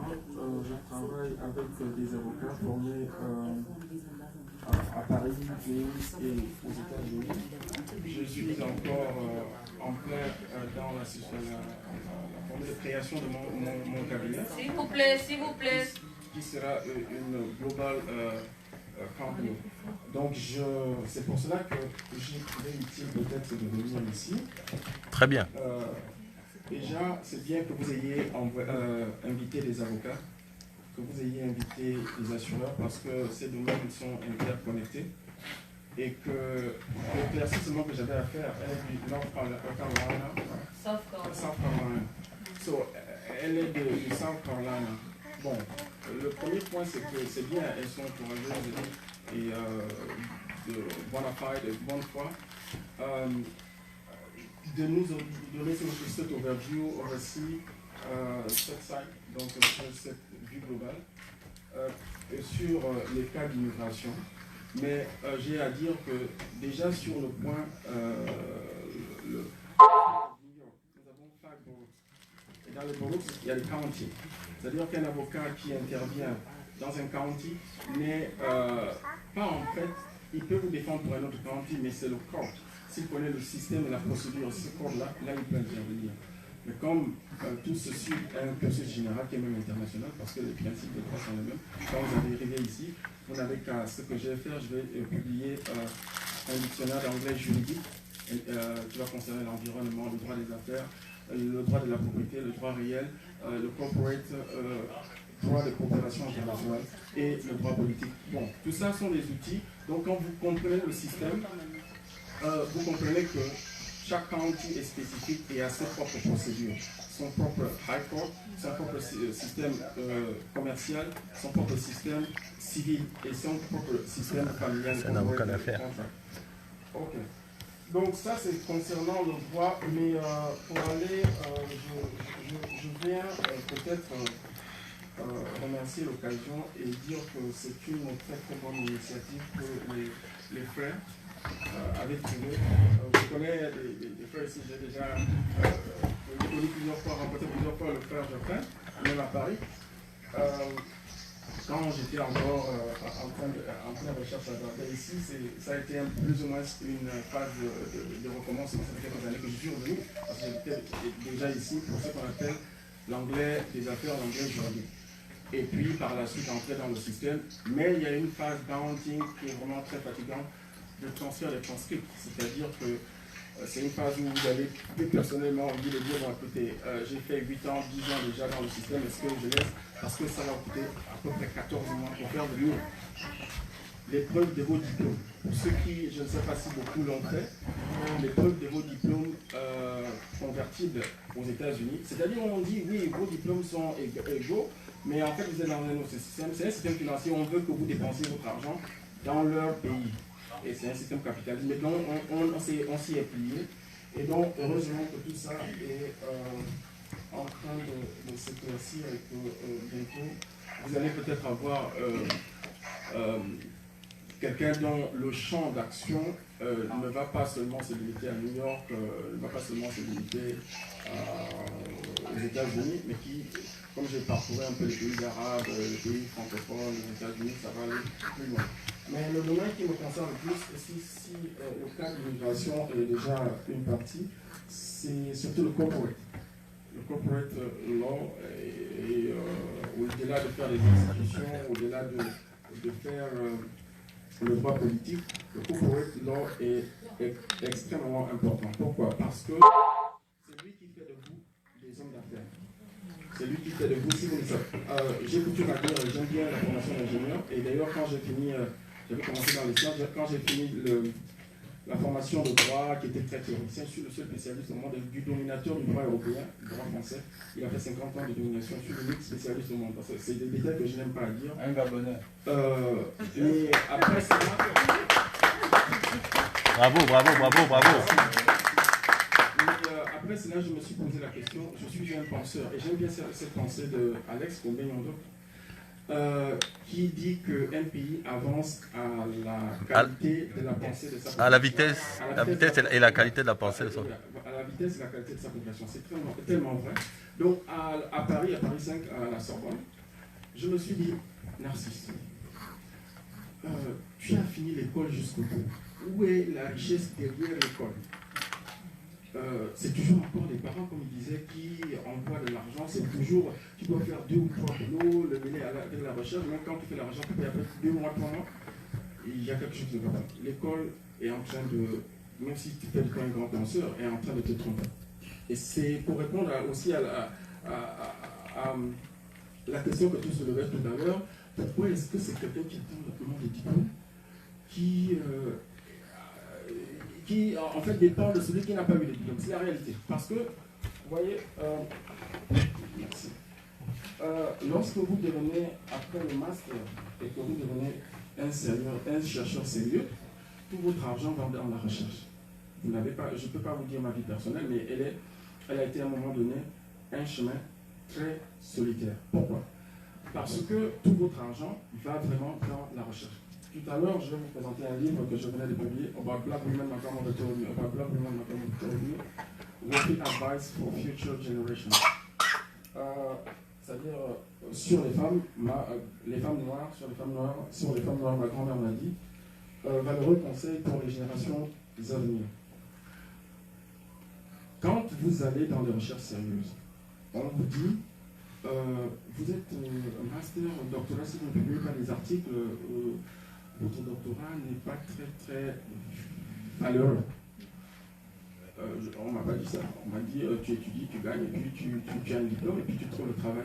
Et alors, la petite illusion, c'est que quand vous arrivez à ce niveau, vous croyez qu'il y aura un headhunters qui va venir vous pêcher. Et donc, vous attendez 1 ou 2, 3, vous ne trouvez personne. Vous vous dites, il y a quelque chose qui commence à me parler. Pourquoi c'est peut-être que c'est le plus moins intellectuel de ma famille qui est toujours le plus riche, et moi le plus intellectuel, je me cherche toujours. Là, vous commencez à vous poser des questions très sérieuses qui vont vous enrichir. Je vais vous expliquer. Vous le connaissez peut-être, vous l'avez remarqué, vous allez voir. C'est que quand vous vous posez la question, toute la connaissance amassée, comment est-ce qu'elle ne vous sert pas? 1. Le colon, les blancs, prennent les meilleurs cerveaux de la vie. Les forment pour être de futurs administrateurs. Et ils ne vous forment pas à transformer matériellement cette connaissance-là en entreprise. Non, ils vous disent toujours, voilà comment vous opérez une entreprise, voilà quelles sont les procédures, tel quanti, tel papier à fournir. Mais à partir de cela, quand vous êtes intelligent, vous comprenez que si j'ai envie d'ouvrir une entreprise, voilà ce qu'il me faut comme papier, et que si j'ai besoin des clients, voilà ce que je vais leur exiger comme papier pour pouvoir l'accomplir. Aussi, toujours en venant de la France, je me suis dit, tu ne vas plus continuer à faire simplement le droit théorique, institutionnel, le corporate, le droit des affaires, le droit maritime et tout ça qui semble bien mais assez théorique. Tu vas le rapprocher aux sciences, aux techniques. C'est pour cela que je me suis spécialisé un peu dans le IP, Intellectual Property, qui est le droit des technologies. Pourquoi? Parce que, Bezos, vous avez vu, aujourd'hui c'est le monde informatique. Si vous n'êtes pas connecté, il a fallu que vous nous fassiez 2 ou 3 vidéos et que nous sommes arrivés. Et le monde est aujourd'hui plus global. Une entreprise ici, les Nigériens, comme il a dit, ont compris. Vous avez, avec le partnership, vous avez une entreprise ici, vous l'extendez et vous devenez milliardaire. C'est comme ça que le monde fonctionne aujourd'hui. Et pour faire le lien, il n'y a pas que les questions d'immigration, il y a aussi beaucoup plus de questions, et tout juriste bien formé peut se faire spécialiste ou traiter de ces questions. Aussi, lorsque vous posez des questions, que ce soit sur questions familiales, que ce soit des questions d'immigration, il y a un tel jargon, c'est pour ça qu'il ne répondait pas, il y a une éthique professionnelle. C'est comme un médecin, ce qu'il a vu dans votre ventre, il ne doit pas le dire. Aussi, je vais encore aller plus loin pour ce qui fait que les Gabonais ne se fassent plus confiance, ou alors on a une culture de la haine ou de la méfiance. Pourquoi? Parce que si j'ai dans ma mentalité, vous me dites quelque chose et moi je viens faire une vidéo, je dis tout ce que vous avez dit, vous m'avez dit, comment est-ce qu'on peut être des partenaires d'affaires? D'abord, c'est pas responsable. Et notre communauté, partout où elle est, en France, souffre énormément de ce problème-là. Souffre énormément de ce problème. C'est très grave. Si vous m'avez vu, tout le monde, même avec tout ce que je viens de décrire, je ne vais pas tout dire, me concernant, je suis passé par la classe cuisine. J'ai bien fait les salades et tout ça pendant 2 ou 3 mois. Oui. Et puis par la suite, j'ai lancé mes papiers et tout ça, juste qui m'ont permis de contacter les avocats, d'avoir le paralegal position, de passer le bar et de continuer à me performer. Mais dès que vous êtes dans cette phase et que quelqu'un, oh non, il n'est pas ceci, et comment est-ce que vous allez coopérer avec ces personnes? Et c'est extrêmement grave, personne n'en prend conscience, on ne peut pas être professionnel si on ne pose juridiquement, si on prend l'éthique morale, familiale et de la situation des jeunes, parce qu'elles sont sensibles. Chez les avocats, il y a quelque chose, il y a ce qu'on appelle le secret professionnel. On retrouve la même chose dans toutes les professions.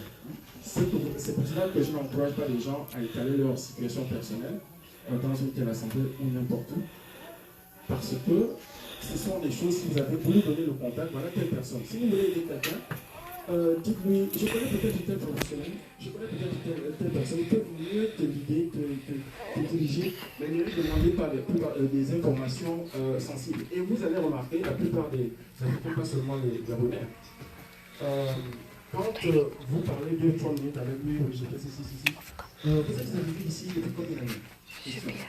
Là, les gens ont de préparer comment il va vous descendre. Oh non, je suis arrivé ici depuis 5 ans. Après 5 ans, est-ce que vous avez déjà fait vos papiers? Non, j'ai lancé la preuve. Ah non, est-ce que vous avez fait votre permis? Est-ce que vous avez fait? Il est en train de répéter. Donc, et à un moment donné, il va vous descendre, le moral descend. On ne fait pas ça. On ne fait pas ça. Ça, c'est en tant que frère et en tant que professeur, on ne fait pas ça. Ce qu'on fait, c'est que ok, vous êtes arrivé, peut-être, voilà tel professionnel, je connais tel avocat ou tel spécialiste du droit qui peut-être peut mieux vous orienter, au moins se répondre à 2 ou 3 de vos questions. Je connais tel médecin, comme elle a dit, les assureurs, les essential case, comment on appelle ça? Essential insurance. Vous dirigez la personne vers le professionnel. On n'ouvre pas, sinon vous l'exposez et ça vient faire des rigolos dans les vidéos. Nous avons tous ici, pour la plupart, plus de 30 ans. Donc, on ne peut pas, pour des cas spécifiques et sérieux qui lient le gouvernement, venir faire des vidéos, des blagues. On a dépassé cela. On peut avoir des divergences politiques, et quand il s'agit de la profession, il faut être sérieux. Et c'est comme ça qu'on pourra créer une société responsable. Donc, moi, je souhaite que tous les Gabonais soient prospères. Je vais encore parler une petite minute. Sur l'héritage, je vous encourage à vous considérer comme de non-héritiers, mais de travailler pour de multiples générations.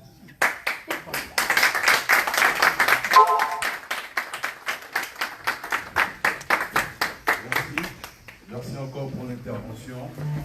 Et comme on vous disait que c'est notre frère gabonais, logiquement, on devait avoir le responsable immobilier qui devait être là. Il m'a juste texté il y a 1 heure en me disant qu'il a une affaire, une grosse affaire, et le client l'a appelé.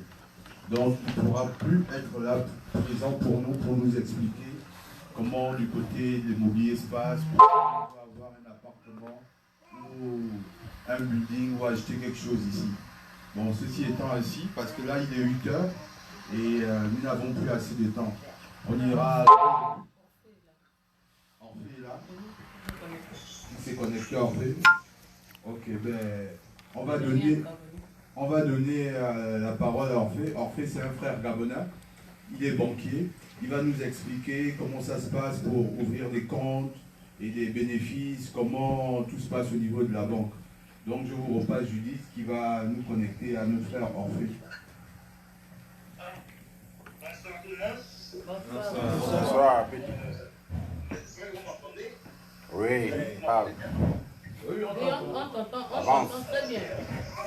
Désolé si vous entendez le bruit de la musique, il y a des gens qui font du dehors chez moi. Mon nom c'est Orphée Ondima, je suis de frère africain, précisément Ghana.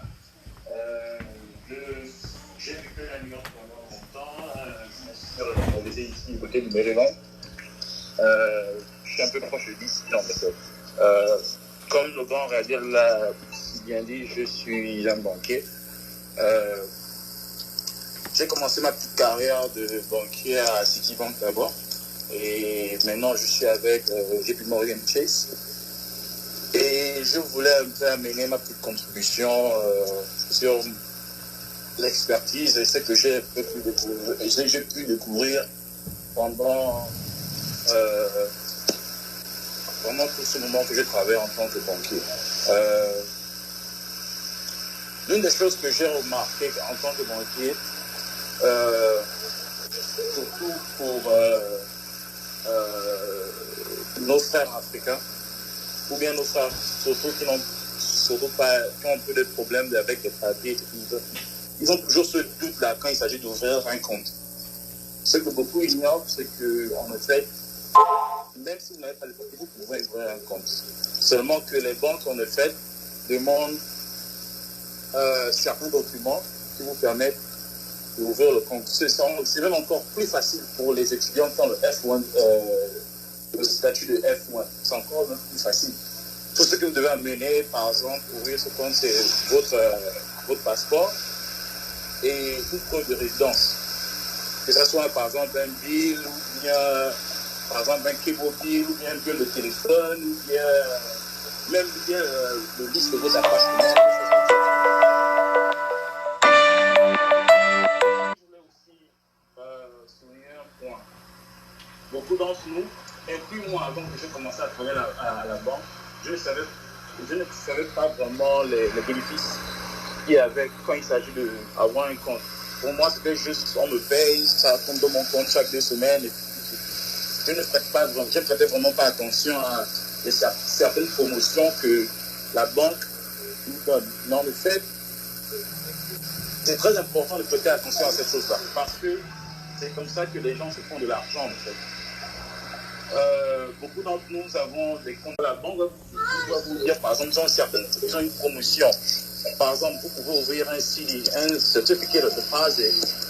Vous pouvez ouvrir ça pendant, par exemple, vous pouvez ouvrir ça pendant 6 mois. Vous mettez vos économies 7 mois, 8 mois, 9 mois, vous gagnez plus d'intérêt.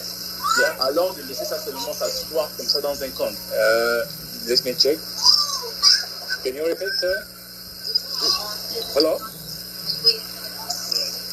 Allô? Oui, on t'entend. Okay. Donc,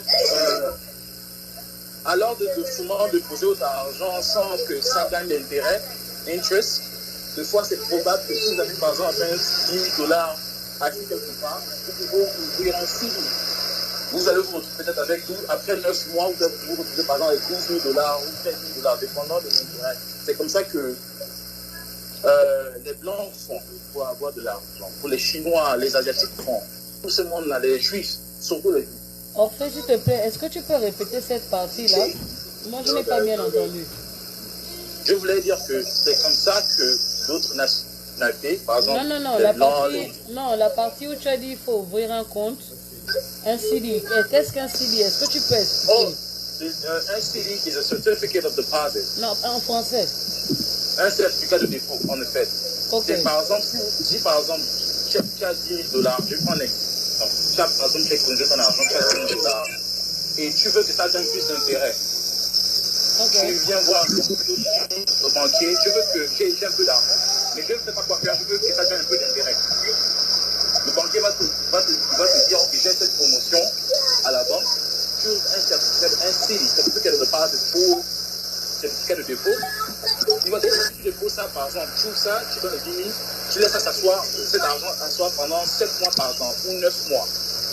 Ça va te donner par exemple 2% interest or 3% interest, depending on the promotion. Essaye de parler en français, s'il te plaît. Bon, ça va te donner beaucoup plus d'intérêt. Si par exemple tu avais déposé 10 000, oui. tu peux retrouver par exemple avec 13 000. À la fin, après 9 mois, après 8 mois, ça dépend de la promotion, quoi. C'est la banque qui donne. Donc, mes frères et sœurs, prêtez toujours à penser en fait que la banque vous donne comme promotion. C'est pas juste que la banque veut prendre votre argent ou bien non. C'est comme ça que les communautés font leur argent. Ils font de l'argent. Les Chinois, les Blancs, les Juifs, c'est comme ça qu'ils font leur argent. Ils ne déposent pas seulement l'argent à la banque, mais c'est ça sans... L'argent travaille seul, quoi, en déposant, en ouvrant des fois les certificats de dépôt. Ok, moi j'ai une question. Avant que tu ne continues, moi j'ai une question. Ouais. Est-ce que quand tu n'as pas de papier, tu peux ouvrir un compte d'épargne, ce qu'on appelle ici le saving? Et est-ce que tu peux obtenir un certificat de dépôt, ce que tu viens d'expliquer, si tu n'as pas de papier? Bien sûr, tu peux le faire. Oui, je demande. Tu peux le faire. Tu peux le faire, okay. Mais ils vont seulement te demander les documents qu'il faut. Si tu n'as pas les papiers, tu dois amener un passeport et une preuve de résidence. Okay. Toutes les banques fonctionnent presque de la même manière. Ils ont presque les mêmes lois, en effet, le même protocole. Toutes les banques? Ok. Oui. Voilà. Allô, en fait, tu es là? Le téléphone, c'est éteint. Tu ramènes ça. Harlem, là où nous sommes, là. Tu vas à la 125, là.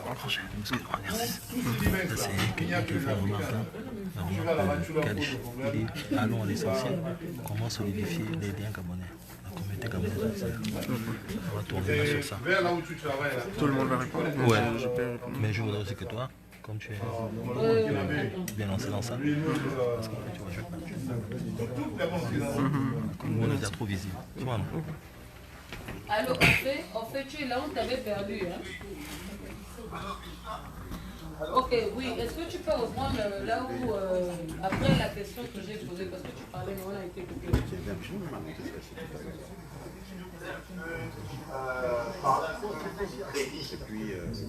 Ok, il y avait une question. Les gens demandaient, est-ce qu'ils demandent un numéro de sécurité sociale pour ouvrir le CIDI?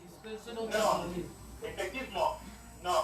Beaucoup de gens, beaucoup de personnes qui n'ont pas de papier. Il y a beaucoup de personnes qui n'ont pas de papier qui ouvrent le compte sans le social. Ils vont te demander, si tu n'as pas un social, ils vont te demander des taxes ID. Tu n'as pas de taxes ID. Ils vont prendre le numéro de ton visa. Surtout pour les gens qui ont le F1. On va prendre le numéro de ton visa. Comme ton taxe ID. Ouvrir le compte. Tout à l'heure, nous allons enclencher avec les différentes propositions de solutions pour pouvoir solidifier la communauté gabonaise aux États-Unis et la communauté gabonaise dans les diasporas. Donc, quelques propositions vont être faites tout à l'heure pour que les Gabonais puissent être ensemble.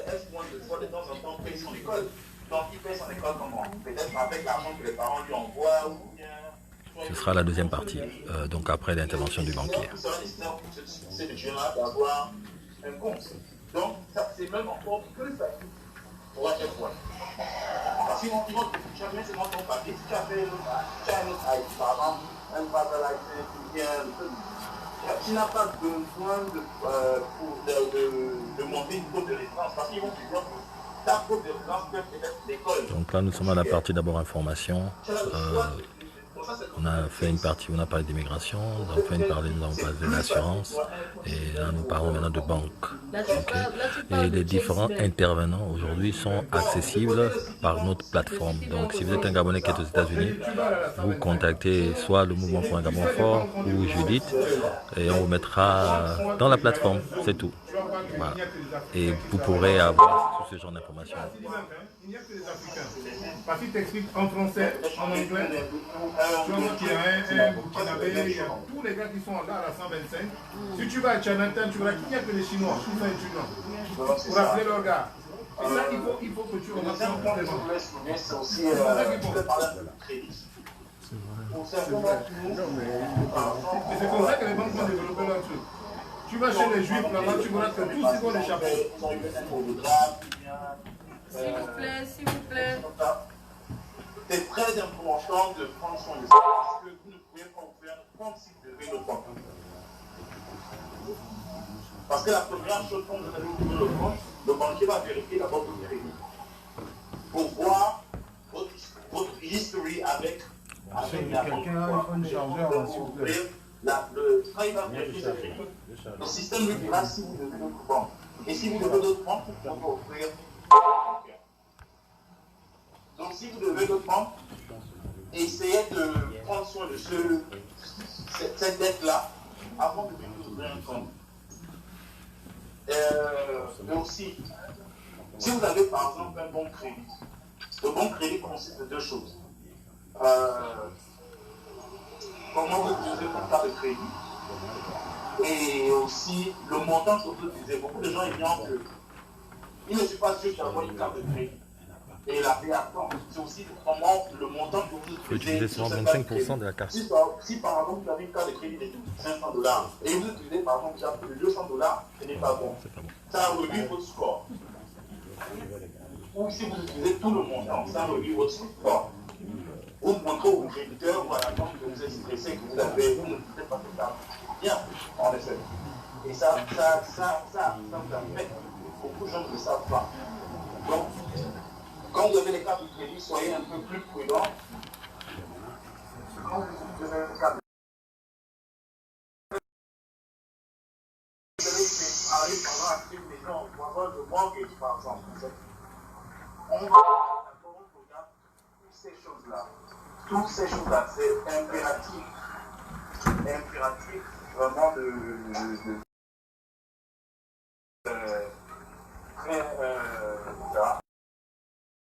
beaucoup de prudence. J'ai une question en fait. En fait, nous la communauté gabonaise, nous sommes en train de nous organiser. Je pense qu'on va ouvrir un compte pour la communauté. Est-ce que sur ce compte-là, il peut y avoir 3 signataires, c'est-à-dire s'il faudrait que l'argent sorte? Dis l'argent. Répète encore, je ne t'ai pas bien entendu, s'il te plaît. Là, nous sommes en personne, signe avant que l'argent ne sorte. Est-ce que c'est possible? Daniel, ça c'est pas, ça ne dépend pas de la banque. Je veux te répondre. Non-profit. C'est la catégorie d'un business account. C'est le statut juridique qui permet qu'il y ait la signature. Ce n'est pas la banque. Ouvrez ce compte-là. Qu'est-ce que le banquier va faire? La première chose que le banquier va faire, il va prendre vos documents. Avec il prend vos documents, vous allez être tous les signeurs de ce compte. Donc, c'est-à-dire, si l'argent doit sortir de ce compte, il va seulement parmi les 3 personnes qui la coupent. Là, c'est quand vous changer les signeurs quand vous voulez. Mais il faut amener les preuves.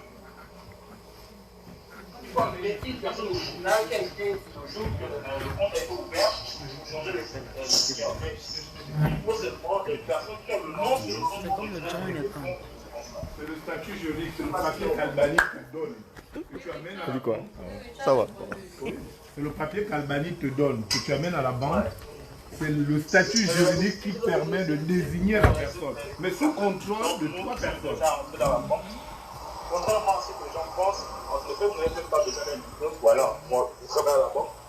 Si vous avez un peu d'expérience en vente, vous allez travailler dans les magasins ou vous travaillez ici quelque part, vous avez la chance de travailler à la banque. Il y a beaucoup de gens, en effet, la banque encourage même les gens qui n'ont même pas eu d'expérience dans le monde bancaire. Quand j'ai commencé à travailler à Citibank, je n'avais pas d'expérience en banque. Je venais à peine de finir à l'Imen Collège, et puis j'avais un peu d'expérience en vente. Je travaillais dans beaucoup de magasins, à Gap, Nighttown, un peu partout à New York. Moi, je n'avais pas d'expérience bancaire, mais j'avais l'expérience en vente par contre.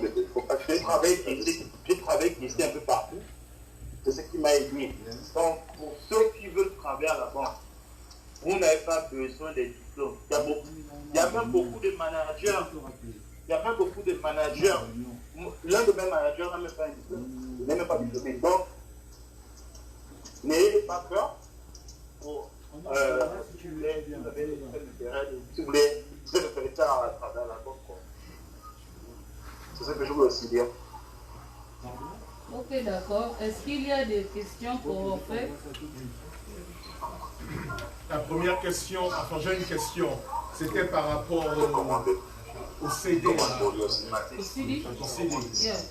C'est-à-dire que, ok, tu as 10 000 $ qui traînent, tu les mets pendant 9 mois à 3% d'intérêt, ce qui te fait 3 000. Une fois que les 9 mois sont finis, ça te fait 13 000 $. Ok. Et est-ce que tu peux retirer, bon, tu peux retirer les 3 000 $ là si tu veux. Alors, non, mais... Attends, Michael, allô? Oui, attendez, s'il vous plaît, attendez. Il y avait une question ici, il va se déplacer pour qu'on puisse l'entendre. En fait, tu es là, non? En fait, tu es connecté? Allô? Oui, en fait, il y a une question pour toi, hein? Vas-y. J'ai une question. Tu parlais tout à l'heure de CD là. C'est-à-dire que tu as pris l'exemple de 9 mois. Tu as 10 000 $ que tu investis pendant 9 mois à 3% d'intérêt. Ok, on est d'accord. Allô? Allô, oui. Tu m'écoutes? Allô? Tu as compris la question? Voilà, après les 9 mois, tu as fait tes 3 000 $ de bénéfices sur tes 10 000. Peux-tu prendre les 3 000 que tu as eu et puis refaire ça encore ou tu dois changer de CD parce que je... Oui. Les banques, de fois, après que le bénéfice, ils peuvent te demander if you want to renew your CD. Ok. De fois, pour cette option-là, de renouveler ça, ok. Vous pouvez le faire aussi. C'est très... Je vous assure que ce truc-là fonctionne. Ok, d'accord. Et Donc beaucoup de gens le font. Okay. Les Juifs le font, les Chinois le font, même les business le font. Vous avez par exemple un small business. Donc tu peux retirer tes 3 000, tu peux retirer tes 3 000 de bénéfices, tu les mets autre part et tu réinvestis encore tes 10 000 pour encore une autre fois. Tout à fait. Oui, tout à fait. Tout à fait. Non, je ne dis pas les 10 000. Ouais. Après que tu reçu, ils vont te demander si tu veux renouveler. Ça dépend de la banque. Ok. Est-ce qu'il y avait cette option-là? À Chase, je pense qu'on a cette option-là. Ok. Mais tu peux prendre encore les 10 000, tu peux dans une autre banque faire ça. Parce que toutes les banques ont les certificats de dépôt. Ça dépend des intérêts. D'accord, ok, je comprends. Tu peux avoir 2%, Citibank peut avoir 3%, BNC peut avoir 4%, ça fait beaucoup de banques. Timbank peut avoir 3,5 et 2,5. Ça dépend. Mais ce que tu peux faire, tu peux aller. Tu n'as pas l'option de renouveler, tu peux aller dans une. Voilà. Et parce que